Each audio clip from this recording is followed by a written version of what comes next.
내 몸의 작은 변화. 그냥 지나치면 위험하다. 체중이 3kg, 5kg 이렇게 변화가 있는 건 이건 문제가 있는 거거든요. 한국인이라면 누구도 위암에서 자유로울 수 없다. 그 암이 걸릴 만한 요소는 별로 저한테 평소에 몸 관리를 나름대로 한다고도 했는데 왜 제가 이런 병에 걸렸을까.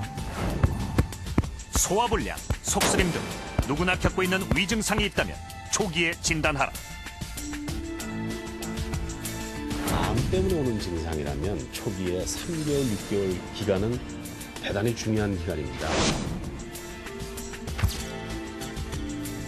위암은 완치가 가능한 질병이다. 현재 우리의 위암 수준이 세계 최고로. 초기에 발견하고 치료하면 건강하고 행복한 삶을 살 수 있다.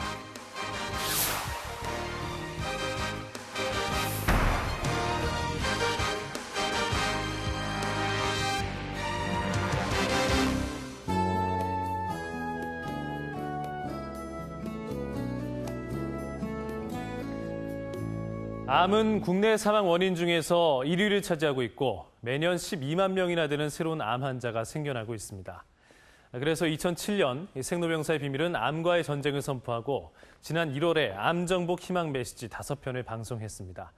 이번 주부터 4주간 암을 이기기 위한 다른 방법들을 전해드리겠습니다. 우리의 몸 안에는 오장육부가 있습니다. 그중에서 이 위는 입과 식도를 통해서 들어온 음식물이 잠시 머무는 소화기관인데요. 바깥에서 들어온 음식물을 살균하고 잘게 분해해서 소화하기 쉬운 형태로 만들고 이것을 십이지장으로 흘려보내게 되는 것입니다. 바로 이 위에서 생기는 위암은 한국인에게 가장 많이 발생하는 암입니다.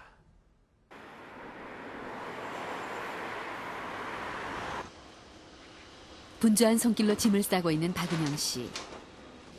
이번에 필요한 것들이다. 결혼 10주년을 기념하며 남편이 선물해준 건강검진에서 그녀는 조기 위암 판정을 받았다. 행복한 일상에 생각지도 못한 큰 충격이었다. 우리 와이프 오늘 수술 잘 받고 건강한 몸으로 다음 주에 여기서 다시 보자. 박은영 씨는 아직도 위암에 걸렸다는 것이 실감나지 않는다. 종합검진을 받았는데요. 며칠 있다가 전화가 오더라고요. 병원에서. 할 말이 있으니까 보자고 같이 한번 나오라고. 의사 선생님이 이제 조기 암이라고.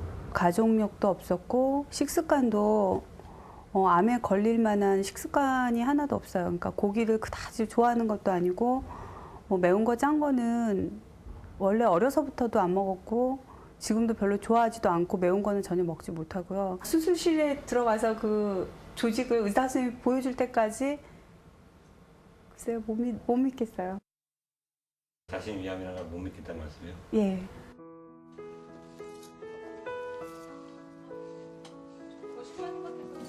아무 일 없을 거라고 믿지만 막상 어린 두 아이를 두고 수술을 받으려 하니 마음이 무겁다. 박은영 씨는 아이들에게 보내는 사랑의 편지로 스스로 마음을 다진다. 엄마 없는 동안 동생 엄마 대신 좀 잘 보살펴 달라고 부탁했고요. 그리고 함께 기도하고 엄마 보고 싶어도 엄마 자주자주 전화하니까 학교 생활이랑 비전스쿨 생활 씩씩하게 잘 하라고 써놓고 사랑한다고 써놨어요. 젊고 건강한 30대. 박은영 씨는 자신이 위암에 걸렸다는 사실이 놀라울 뿐이라고 했다. 위암이 많이 발생하는 그 연령대는 지금 50대에서 60대 정도라고 되어 있지만은 조금씩 그 연령이 젊어지고 있는 좀 추세이고요. 역시 젊은 사람 많지는 않지만은 그렇지만 이제 젊었기 때문에 검사를 게을리하고 하기 때문에 대부분이 또 진행된 상태에서 발견되는 경우가 많습니다. 그래서 우리나라 보건복지부에서는 지금 권고할 사항은 40대가 넘어가면 2년에 한 번 정도 위내시경을 하는 것이 좋겠다라고 이제 얘기를 하고 있고요. 대한위암학회에서는 한 40대 이후에는 1년에 한 번씩은 하는 것이 좋겠다라고 이제 권고를 하고 있습니다.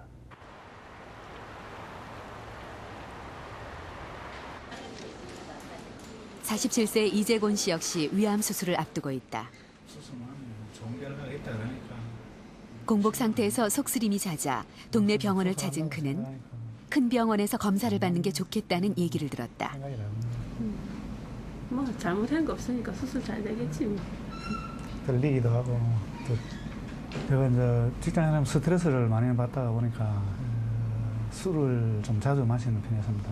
직장 직원들하고 자주 마시고 이랬는데 자주 마시고 이제 담배도 피우고 이러다 보니까 한 1년 전부터 술을 마시고 나면은 다음날 이제 속이 좀 많이 쓰렸습니다.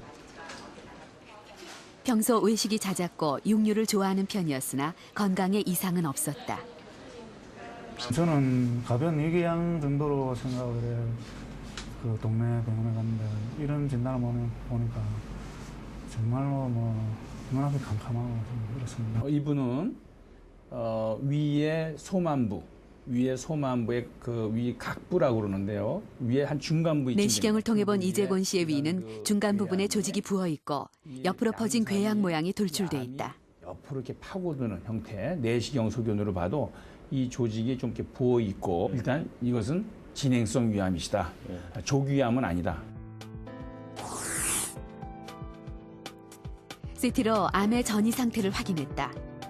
다행히 아직 다른 기관으로의 전이는 보이지 않고 있었다. 그러나 위벽이 두꺼워져 있는 것으로 보아 위벽을 침범하는 형태의 암임을 알 수 있다. 두 사례자 모두 약간의 속쓰림 외에 특별한 증상은 없었다고 한다. 위암을 우리가 진단하는데 그냥 진단하기가 어려운 것은 위암을 대표할 수 있는 그런 증상이 없다는 거죠. 그래서 특별한 증상이 없고 위암 환자분들의 증상이나 혹은 위궤양 환자분의 증상이나 위염이 있더라도 뭐 증상이 같고 그리고 또 어떤 분들은 전혀 증상이 없이도 건강검진에서 위암이 발생하고 그렇기 때문에 위암의 전조 증상은 없다. 이렇게 말씀드릴 수 있습니다. 국민건강보험공단 자료에 따르면 2005년 한 해 동안 위암 진단을 받은 이는 모두 2만 3,125명. 10,000명이 넘는 사람이 위암으로 사망했다. 2005년에 나온 세계적인 암 관련 저널에 따르면 위암 발생률은 미국, 호주, 유럽 등 다른 지역에 비해 아시아에서 월등히 높게 나타나고 있다. 그중 한국과 일본의 위암 발생률이 가장 높다. 그 이유는 무엇일까? 가장 큰 이유는 이런 식생활의 어떤 차이가 서양과 다른 것이 가장 큰 역할을 할 것이라고 생각되고요. 물론 아직까지 밝혀지진 않았지만 아마 이런 인종적인 혹은 유전적인 요소가 다소 있을 거라고는 생각을 하고 있습니다.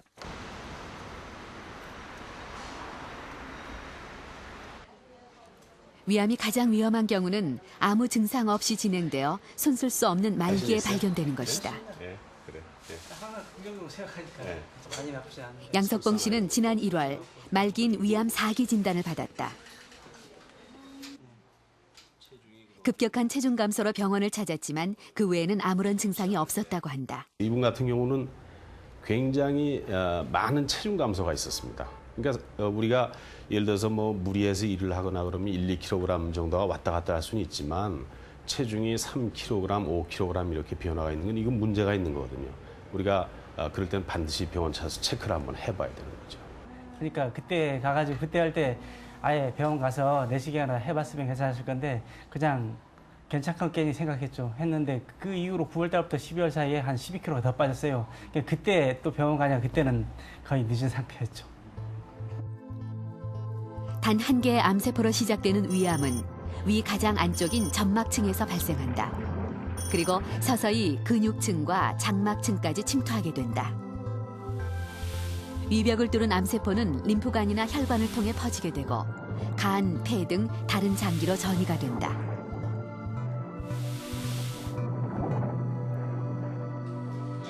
양석봉 씨의 경우 위 내시경만으로는 암을 찾아보기 힘들다.